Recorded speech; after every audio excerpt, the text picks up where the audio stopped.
There's no way they'd add butt stickers to horses, right?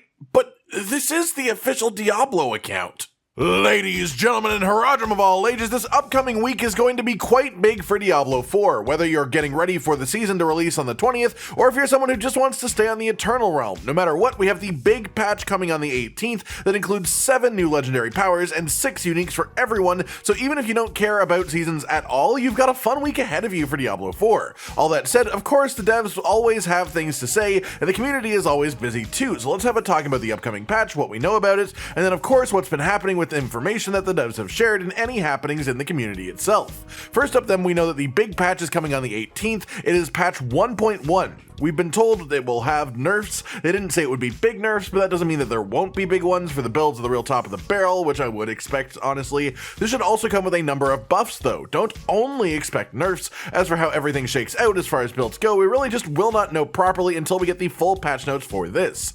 In this patch, we also will be getting 7 new legendary aspects added to the game. 1 class-specific power for each of the classes, and then 2 powers that can be used by all the classes. There will also be 6 uniques added to the pool. One of them will be another Uber unique, usable by all classes, usable in quotation marks because it's an Uber, which means it'll be a month before even a single player out of the millions playing has it. But hey, it is there, it does exist, it just will never be in the hands of the majority of players. And then there's also 5 other uniques. All of our best guesses is that this means 1 class-specific unique per class is going to be added as well, and hopefully they fuel some of the currently weaker builds into being strong enough to compete properly. Past that, we know for a fact that there is going to be a potentially big performance increase to the way our game runs in this patch. The devs have specifically stated that they think they fixed the memory leak issue, which is the greatest issue the game has as far as performance, and if the fixes to that are released in this patch and actually work, we should see significantly increased game performance for all players across the board, just straight up, which would be excellent if that's the case.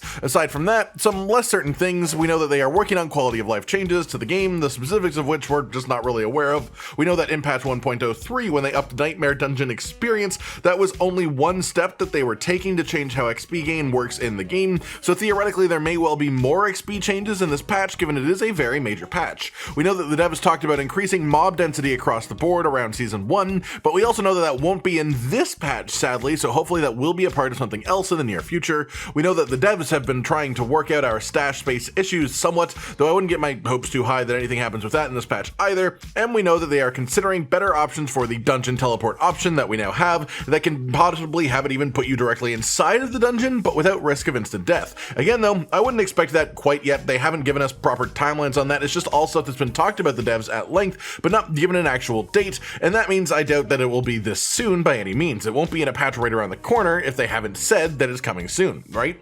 That's everything that we know and that we can assume about the patch itself, but it'll be out in a couple of days, so look forward to a proper breakdown once we can see it all laid out in front of us. Past this, we have a tweet from the official Diablo account giving us further detail on the Malignant heart system that will be the main focus of Season 1. It specifically tells us that each color of heart, each type, is actually tied to one particular purpose. The Vicious Hearts, which are the orange ones, are offensively focused powers. The Brutal Hearts, the blue ones, are defensively focused powers. The Devious Hearts, which are the purple ones, are utility focused powers, and then the Wrathful Hearts, the black ones, are super powers. These are theoretically the strongest ones, of course, so supposedly they will be any combination of the other 3 categories, but just really strong, basically. There should be 8 of each of these categories, as we know that there are 32 Malignant Heart powers total, and we know that they scale with your level as well, so of course you'd expect that there will be some sort of grind associated with getting the best of these. What I find quite cool about this though is the way that it interacts with Malignant elites, the corrupted enemies that drop these hearts. Now that we know this information, it actually sheds a real light on the Malignant affixes themselves.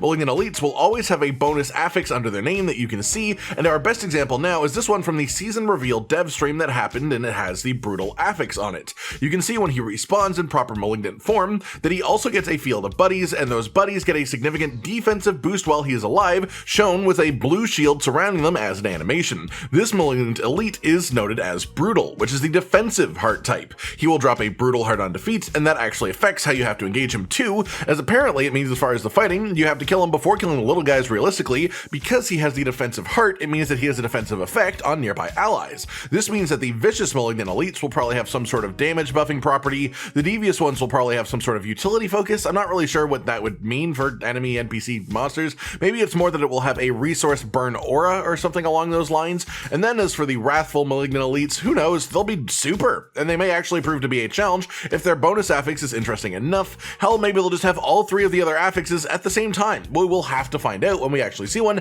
but I thought this was neat not just to see, but also discuss what it could actually have an effect on in the season. Past that, we have a little bit of clarification on the Altars of Lilith and map discovery carrying over into Season 1, which is that softcore characters and hardcore characters are treated differently in this regard. Meaning if you are someone who has played exclusively hardcore characters until this point, but wants to do a softcore character in the season, you will not be able to have your altars and map discovery carry over, simple as that. Conversely, if your hardcore characters with progress on these things have died, you cannot use a softcore character to apply that progress to future hardcore ones. This won't affect everyone, but it's important to be aware of for those that it does affect, of course. This next one is something that is pretty obvious to a lot of people, but there's still a surprising amount of players really just unsure about what a new season means, what the new seasonal characters are, and it is quite simply that the Codex of power that we have accumulated on the Eternal Realm will not be carrying over to the seasonal realm. You will have to build it all up again from the start. The season is supposed to be essentially just restarting your time with the game as a whole, getting another beginning. The only exceptions to this are that we can skip the campaign this time around, and that we have been allowed to keep Altars of Lilith and map discovery progress. Of course, worth mentioning on that specific front,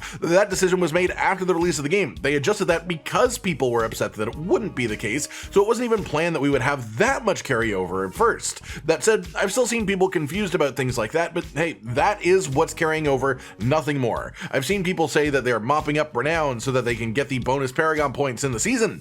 That's not how that works. Renown is not transferring, just Altars of Lilith and map discovery. I don't know, I just want people to fully understand what they are getting themselves into, and it sort of annoys me that the amount of times this information has been relayed to people, the amount of times that it has been repeated and repeated and repeated, and people are still struggling to understand that a new season is a nearly full reset. Do not expect anything that hasn't been explicitly stated by the devs will carry over to new seasonal characters. We are basically starting fresh, and they're just giving us some peanuts to hold on to, you know? That's the whole point. That's it for the dev info then, but we still have a couple of happenings in the community. First up, one of my favorite things, someone caught a treasure goblin, extremely excited to run away from them, and well, just listen to this encounter. Yep, I'm pretty sure we can all agree that is in fact what the treasure goblin said. Sometimes I love the details in this game. I wanted you all to see that too because I think it's great.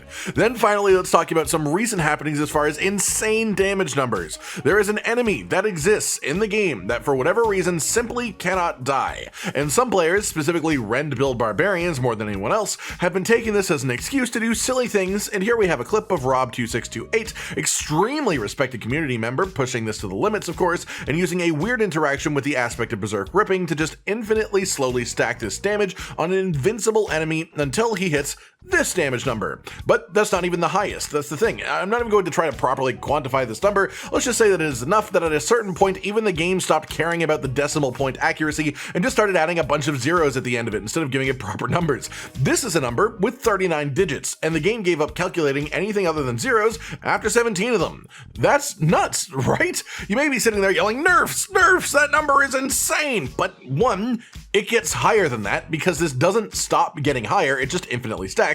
But again, you also have to keep in mind, this is simply not something that will ever happen in actual combat in Diablo 4. It is simply an interaction that exists because this enemy will not die, so you can scale infinitely. And the enemy is also stunnable on repeat, which is what makes the specific interaction happen. The thing is, this isn't even the cap of this, because this interaction has no cap. The enemy won't die, and so it can keep being stunned, it can keep having bleed buildup applied to it, so technically you can hit whatever number that you actually want to until you reach the point that the game just gives up. If you really just spent ages, even days doing this, because you could physically do that. It is possible. Again, it doesn't affect actual genuine gameplay. You can't even do this to something like Uber Lilith because you can't stun it on repeat. But it's funny to see individual little interactions like this within the game and the code that have no right doing what they do. If you thought Diablo 3 numbers were silly, I mean, you must be absolutely confused what's going on here then. And that's it for today then, everyone. All of the news news that we currently have for Diablo 4 from the last couple of days, as well as all of the information that we know about the upcoming patch 1.1. Again, we'll be covering this properly when the patch releases and we have proper patch notes, and I'm really excited for that. I'm really excited for the season. I just want to play more Diablo 4. I hope you've all enjoyed this breakdown of everything that's going on,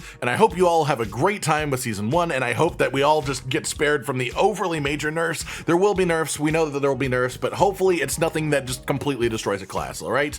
Like if you like the video, subscribe and hit the notification bell for more, and most importantly, ladies and gentlemen, until next time, stay sweet.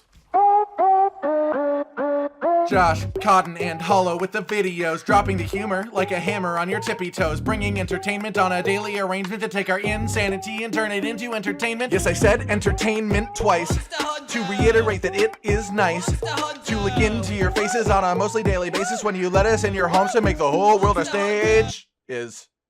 Goodbye.